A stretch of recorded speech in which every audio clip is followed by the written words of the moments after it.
Hi guys, it's me Gian and welcome back to my YouTube channel. On my last vlog, kung napanood nyo, we talked about the 5 lucky Chinese zodiac na sasalo ng swerte for the year 2024. So for today's video naman, ang pag-uusapan po natin ay yung mga zodiac signs na bibiyayaan ng blessings, swerte, financial abundance for the coming year 2024. So if you're interested, tune in at pag-usapan natin kung sino-sino ang mga taong magiging maswerte sa susunod na taon.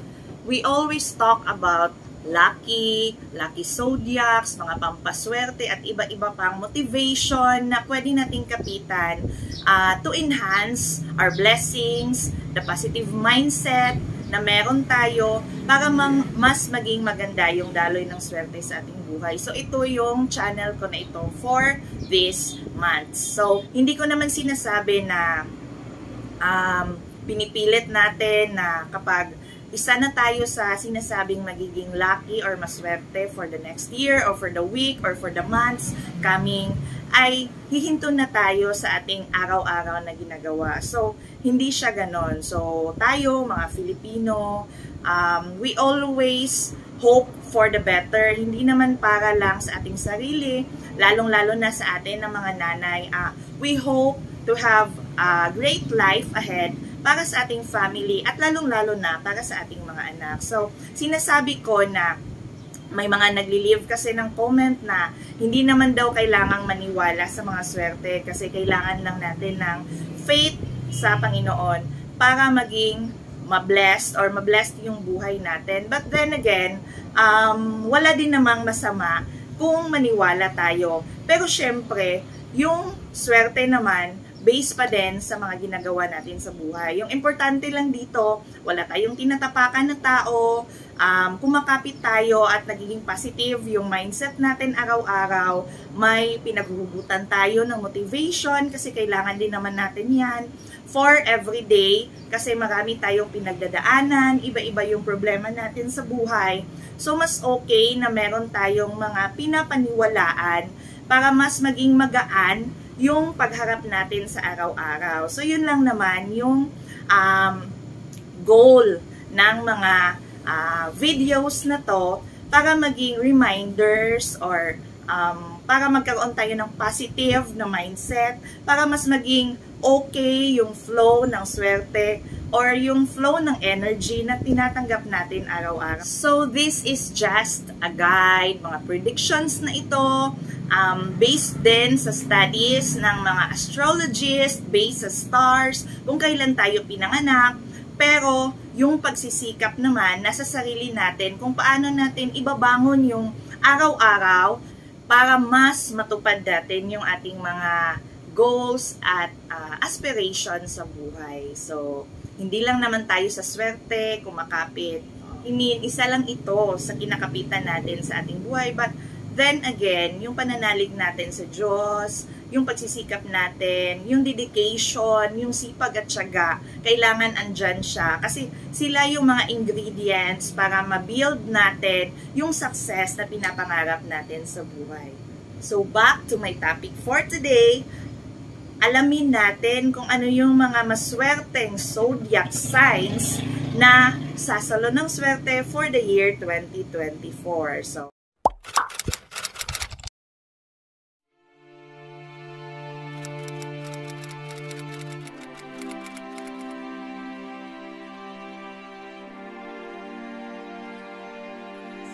dahil sa kadahilanang ang pera ang isa sa pinakanangungunang pangangailangan ng mga tao sa mundo, kung kaya't ang prediksyon ukol sa aspeto ng pananalapi ang isa sa pinakabinabantayan natin sa tuwing papalapit ang panibagong taon. Bagamat mahalaga sa atin ang ating pangkabuhayan at anumang bagay na magpapagaan sa ating buhay, Huwag nating kalimutan na mas mainam na unahin din nating pagtuunan ng pansin ang ating kalusugan at magandang pakikitungo at relasyon sa pamilya at kapwa. Higit sa ano paman ay lagi nating gawing sentro ang pananalig natin sa ating dakilang may likha.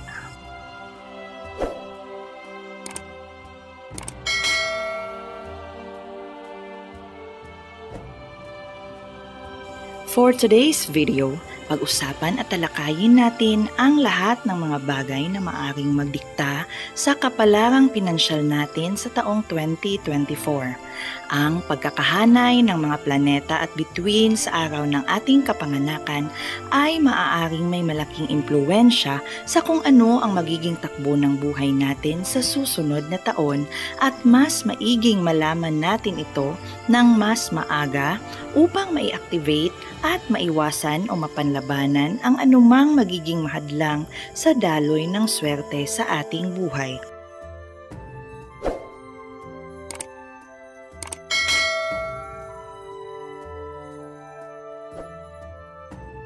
To start with, pag-usapan natin ang Aries. Sila ang mga ipinanganak sa pagitan ng March 21 to April 19. Magiging up and down ang daloy ng pera sa susunod na taon para sa mga Aries. Subalit, dahil sa presensya ng Saturn in the 11th house of your birth month, kung kaya't mababalanse mo pa din at mapapanatili mong mapanlabanan ang anumang pinansyal na kagipitan at mapanatiling maayos ang pasok ng pera sa iyo. Bagamat kailangan lamang ng maiging pagbabantay dahil ang nodal planet Rahu na nasa 12th month ang siyang umaakit ng malalaking expenses na maaring gumulo sa buhay mo sa taong 2024. Iwasan hanggat kaya ang mga loans at iba pang extra wants na maaring magpalubo ng iyong expenses. Balanse ang kailangan para sa mga Aries. Laging pakatandaan na huwag gumastos ng sobra-sobra sa kinikita. Number 2, Taurus, April 20 to May 20. Isa ito sa taong pinakahihintay mo. Ang presensya ng Mars in the 8th house of your birth chart will give you extra financial amount na hindi mo inaasahan. Isa ka sa may pinakamaswerteng taon sa larangan ng kaperahan dahil mananatiling maganda ang daloy ng pananalapi sa iyo for the month of March, April, July, August, and December. According sa Finance Horoscope 2024, sinasabing bababa ang iyong mga expenses sa pagpasok ng May 2024, kung saan naka-align sa birth month mo ang Jupiter. Gawing goal ang laging magtabi ng sobrang pera dahil kakailanganin mo ito sa pamumuhunan at pagpapalago ng iyong negosyo. Number 3, Gemini. Sila ang ipinanganak from May 21 to June 20. Pinakamaswerteng buwan ng 2024 ang April to June para sa iyo. At ayon sa Finance Horoscope, ang mga Gemini ang isa sa mga may magandang kalakaran ng pera sa taon ng Wood Dragon. Mapapanatili mong maganda at tuloy-tuloy ang daloy ng swerte sa susunod na taon dahil sa presensya ng Saturn at Jupiter sa iyong birth chart. Magiging stress-free ang financial aspects mo. Subalit maging maingat din sa paggastos dahil maaring magiging kaakibat din ng pagtaas ng income ang mga unnecessary expenses. Mas maiging sa isang magandang proyekto o investment mo ilagak ang mga extra blessings na matatanggap mo sa taong 2024 upang mapaghandaan ang anumang financial difficulties na maaring darating sa mga susunod na taon. Number 4, Cancer. Dublihin ang ingat at paghahanda para sa taong 2024 dahil ayon sa Financial Horoscope, magiging unfavorable year ito para sa mga ipinanganak na Cancer. Mainam na maaga mong malaman ang prediksyon na ito upang maagapan at mabigyan ka ng tamang oras upang makapag-ipon o makapaghanap ng extra source na maaring magbigay sa iyo ng extra income bago pumasok ang taon ng Dragon. Sa kabuuan, magiging tama lamang ang perang darating sa iyo sa taong 2024, subalit pakaingatan mong i-minimize ang budget upang makayanan ang susunod na taon. Number 5. Leo, July 23 to August 22. Unahin natin ang good news. According to Finance Horoscope, sa mga buwan ng Abril hanggang Agosto, ang pinansyal na swerte ay papanig sa iyo. Kung mahahawakan mo ng maayos ang perang matatanggap, ito ang sasagot at magdudulot sa iyo ng tamang kasaganaan sa taong 2024. Subalit, kailangan mong maging maingat sa paghawak ng pera dahil mahihirapan silang pigilan ang sarili nila sa paggastos habang pumapasok sa kanila ang pera sa taong 2024. Ito ay dahil sa presensya ng Ketu at Rahu sa iyong birth chart, kaya magiging struggle para sa iyo ang pag-iipon. Number 6. Virgo. Iwasang mag-invest sa taong 2024 dahil hindi maganda ang alignment ng mga buwan at planeta under your zodiac. Subalit, huwag mawala ng pag-asa dahil ang presensya ng Venus at Mercury ang tutulong sa iyo upang mabalanse ang anumang perang matatanggap at maiwasan ang mga financial risks sa susunod na taon. Ang pang-anim at pang-siyam na buwan ng iyong kapanganakan ay magbibigay sa iyo ng mga exciting opportunities na makapag-motivate sa iyo to face all the challenges. Maayos na pagdidesisyon sa larangan ng kaperahan ang sinasabing magiging sagot at sandata mo sa taong 2024. Kung ikaw ay isang empleyado, the first 6 months will be a promotional month for you at magkakaroon ka ng mas mataas na posisyon.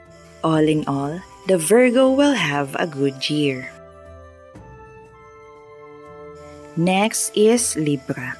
Ang taong 2024 ay taon ng financial growth para sa mga Libra, kung kaya't mainam na taon ito para sa mga investment at pagsimula o pagpapalago ng negosyo. Gawin mong alas ang pagpabor ng finance horoscope sa birth month mo at ugaliing mag-ipon for your long-term financial goals. Number 8. Scorpio. Sa larangan ng mga naadlot na proyekto dahil sa kakulangan ng pera, ang susunod na taon ang makapagbibigay sa iyo ng extra budget upang matapos ang nasimulang proyekto. Maganda ang pasok ng pera para sa iyo, subalit maging maingat dahil sa presensya ng Jupiter na maaari kang makagastos ng wala sa plano dahil sa pagiging impulsive mo o risky venturer na maaring magdulot sa iyo ng financial setbacks. Ipagpatuloy ang pag-aaral ng mga makabagong skills dahil ito ang magbubukas sa iyo ng extra source of income. Next is Sagittarius. Napaka-exciting at sinasabing magiging prosperous ang pagpasok ng taong 2024 para sa iyo. Magpapatuloy ito hanggang sa kalagitnaan ng taon. Subalit dahil sa presensya ng Jupiter, kailangan mong mag-ingat at umiwas sa mga extra expenses. Number 10. Capricorn.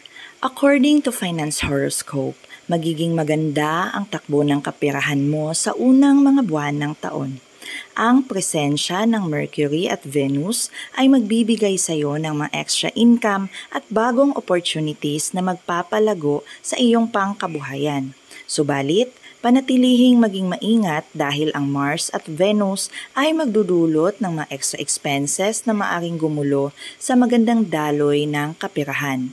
Pero all in all, ang alignment ng mga planeta at bituin under your zodiac is good enough to maintain financial stability. 2024 is said to be a good time to make investment. Number 11. Aquarius. Sobrang auspicious ng daloy ng pera para sa mga ipinanganak na Aquarius according to the 2024 Finance Horoscope. Mainam na taon ito upang makagawa ka ng maraming sources ng income at magbukas ng mga negosyo dahil ang masaganang daloy ng pera ay nakapanig sa iyo. May konting pagtaas pa ba ng flow ng income sa month of March na kaya mong maagapan kung tamang pagbalanse ng iyong income at expenses ay iyong mapagtuunan. You will be able to make yourself financially strong in the field of business next year. Kaya gawin itong puhunan at alagaan ang biyaya para sa pangmatagalang financial stability. The last we have Pisces. Isa ito sa taong dapat paghandaan dahil according to financial horoscope, it will be a year of ups and downs at mga unforeseen na expenses na magiging tuloy-tuloy hanggang sa katapusan ng 2024. Kinakailangang higpitan at ayusin ang paghawak ng bawat perang matatanggap sa susunod na taon. Financial management ang kailangan ng taong 2024 para sa iyo. Ito ang magiging kaakibat mo para malampasan ng maayos ang susunod na taon. Pero huwag mawala ng pag-asa dahil after the month of August, your finances will regain in good position.